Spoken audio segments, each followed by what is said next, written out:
أعوذ بالله من الشيطان الرجيم بسم الله الرحمن الرحيم অনুষ্ঠানের সম্মানিত সভাপতি প্রধান অতিথি ভাইস চ্যান্সেলর স্যার চলে গেছেন। বিশেষ অতিথিদের মাঝে মাননীয় প্রফেসর একাডেমিক খান আছেন, বোটানি অ্যালামনাই অ্যাসোসিয়েশনের সভাপতি স্যার আছেন, আমাদের সামনে অনেক সিনিয়র স্যার বসে আছেন, প্রফেসর এমেরিটাস একেএম আজহার ইসলাম স্যার সহ অনেক মুরব্বী স্যারদেরকে দেখতে পাচ্ছি, আমাদের সহকর্মীবৃন্দ, সুধী মণ্ডলী, আমাদের ছাত্রছাত্রীবৃন্দ, আসসালামু আলাইকুম ওয়া রাহমাতুল্লাহি ওয়া বারাকাতুহু। আমি হিসাব করে দেখলাম যে আলী মোহাম্মদ ইউনুস স্যার যখন ডিপার্টমেন্টের হেডের দায়িত্ব নিলেন তখন ওনার বয়স ছিল 38 বছর। 38 বছর বয়সে উনি বিভাগের দায়িত্ব নিয়ে সাকসেসফুলি জীবন শেষ করেছেন। আজকে বিভাগের পক্ষ থেকে ওনার জন্ম শতবার্ষিকী পালন করা হচ্ছে এবং অন্যান্য মরহুম স্যারদের জীবনী পাঠ করা হচ্ছে। এটা আমাদের ডিসি স্যার প্রফেসর বলেছেন বিশ্ববিদ্যালয়ে একটা অনন্য নজির। এই ধরনের যারা বিভাগের স্থপতি ওনাদেরকে স্মরণ করা একটা ভালো ট্রেডিশন বলে আমরা মনে করি এবং ওনারা এই বিভাগকে এমন দিয়ে গেছেন, এমনভাবে গঠন করে গেছেন, তাদের ফলোয়াররা তাদেরকে স্মরণ করছেন। যেটা ভাইস চ্যান্সেলর স্যার এবং প্রফেসর বলে গেছেন, আসলে যে সকল ডিপার্টমেন্ট মিশনারি লিডারদের হাতে প্রতিষ্ঠিত হয়েছে সেই সকল ডিপার্টমেন্ট অনেক দূর এগিয়ে গেছে এবং এখনও তারা তাদের ইমেজকে দিয়ে বিশ্ববিদ্যালয়ের ইমেজকে বৃদ্ধি করছে। আমি এই বিশ্ববিদ্যালয়ে জয়েন করা 30 বছর হলো। অনেক স্যারের সাথেই আমার খুব ঘনিষ্ঠতা ছিল আর কি, যারা চলে গেছেন। 95 সালে আমি যখন জুবিলিবনে থাকি তখন প্রফেসর শামসুর রহমান স্যার আমাদের প্রফেসর একাডেমিক স্যার যেটাতে এখন আছে ওই মাঠে থাকতেন। ফজরের নামাজের জামাতে পিছন দিকের গেট দিয়ে স্যার প্রতিদিনই আমাদের সাথে ফজরের জামাতে সামিল হতেন। তো নামাজের পরে আমরা স্যার সহ হাঁটতাম ক্যাম্পাসে এবং স্যার এখানে বলা হয়েছে, স্যার এখানে বৃক্ষরোপণ কমিটির সচিব ছিলেন অনেক বছর। এই ক্যাম্পাসের অনেক গাছেরই কিন্তু উনি নাম জানতেন এবং আমাকে অনেক গাছের নাম উনি শিখিয়েছেন। এই যে মেইন গেট থেকে সামনে যে আইল্যান্ডটা, এখানে যে একটা গাছ আছে বলছে এটা হলো ফিশ টেইল গাছ, মাছের লেজের মতো এটা পাতা। আমি এটা শামসুর রহমান স্যার থেকে শিখেছি। বলছে যে উনি যখন বৃক্ষরোপণ কমিটিতে কাজ করেছেন তখন ওই কাজ করানো হয়েছে।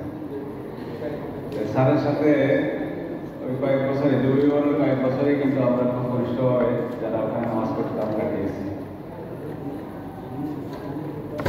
এমনি গোলাম সামাদ স্যারের বাসায় আমি একবার গিয়েছি। ওনার এই ফায়ার ব্রিগেডের পাশে যে ওনার বাসাটা আছে সেখানে একবার আমি গিয়েছিলাম।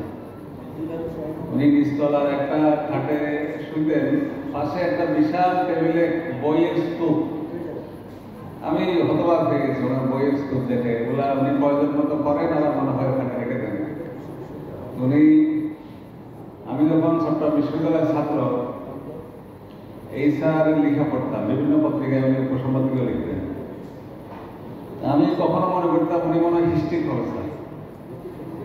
দেখি যে না, হিস্ট্রি ছাড়াও কখনো সমাজ বিজ্ঞান নিয়ে লেখেন, উনি হয়তো সমাজ বিজ্ঞানের প্রফেসর হবেন। কখনো ইসলাম নিয়ে লেখেন, আমি ভাবছি যে উনি হয়তো ইসলামিক স্টাডিজের প্রফেসর হবেন। আবার কখনো একবার দেখলাম হোমিওপ্যাথি সম্পর্কে এমন লেখা লিখলেন, হোমিওপ্যাথিতে কোনো চিকিৎসাই না, উনি এটা প্রমাণ করে চাইলেন ওনার লেখাতে। ওনার ডিসিপ্লিন সম্পর্কে আমি খুবই কৌতূহলী ছিলাম। 95 সালে আমি এখানে আসার পরে স্যারের সাথে দেখা হলো। উনি তো যখন এই বাসে করে যাচ্ছেন এই শাকবাজারের দিকে, ওই বাসে গল্প করে উনি সবসময় ওই বাসকে জবাই রাখতেন। বোটানি ডিপার্টমেন্টে যাদের স্যাররা ছিলেন ওরা মনে হয় খুবই ভালো, সুন্দর করে কথা বলতে পারেন। এবং এক স্যার আসতেন তখন ব্যাংকে আসলে প্রফেসর কাউসারুজ্জামান স্যার দেখা হইলেই সুন্দর করে কথা বলতেন এবং গল্প করতেন। এই নাদরুজ্জামান স্যার যার পরিচয় এখানে দেওয়া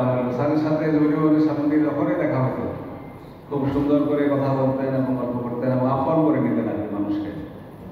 আমি তো রুল আমিন স্যার এখানে বসা আছে, যদিও মানে ক্লাবে যতক্ষণ থাকতাম স্যারের পাশে বসে গল্প করতাম এবং পত্রিকা পড়তাম একসাথে বসে বসে। তো এখানে সেরকম ভালো ভালো বিখ্যাত স্যারদের একটা ডিপার্টমেন্ট হচ্ছে বোটানি আর কি। আমি আজকের এই অনুষ্ঠান থেকে যেটা বাসাছিলাম স্যারও বলে গেছেন, যেটা এখানে অনেক সিনিয়র আলমদাইরা আছেন, আমি বসছিলাম ওনার পাশে, উনি 50 বছর চা বাগান চাকরি করছেন এবং ওনার কথা এখানে প্রচার করা হয়েছে। যে সকল আলমদাইরা আছেন, যেসব প্রেজেন্ট ছাত্রছাত্রী আমাদের আছে, তাদের সাথে একটা নেটওয়ার্কিং প্রতিষ্ঠিত হবে এই ধরনের অনুষ্ঠানের মাধ্যমে। প্রেজেন্ট ছাত্ররা সিনিয়র আলমদাইদের থেকে এই নেটওয়ার্কিংয়ের মাধ্যমে তাদের বেনিফিট নেবে এবং যারা অ্যালামনাই আছেন তারা প্রেজেন্ট ছাত্রছাত্রীদের আর্থিক অসুবিধাগুলোকে দূর করবেন নেতৃত্ব দিয়ে।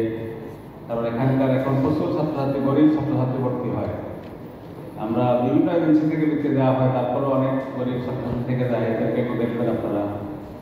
আর বিভাগের যে প্রেজেন্ট কারিকুলাম আছে এটা যুগের সাথে তাল মিলিয়ে, যেহেতু আপনারা প্র্যাকটিক্যাল ফিল্ডে অনেকেই আছেন, আপনাদের যে জ্ঞান সেটা এখানে কন্ট্রিবিউট করে আমাদের কারিকুলামটা যেন এনরিচ হয় সেই ব্যাপারে ভূমিকা রাখবেন। আমাদেরকে এখানে দেওয়া দেওয়ার জন্য সব বিভাগকে এবং যারা উদ্যোক্তা ছিলেন সবাইকে ধন্যবাদ জানিয়ে আমার কথা এখানে শেষ করছি। আসসালামু আলাইকুম ওয়া রাহমাতুল্লাহি ওয়া বারাকাতুহু।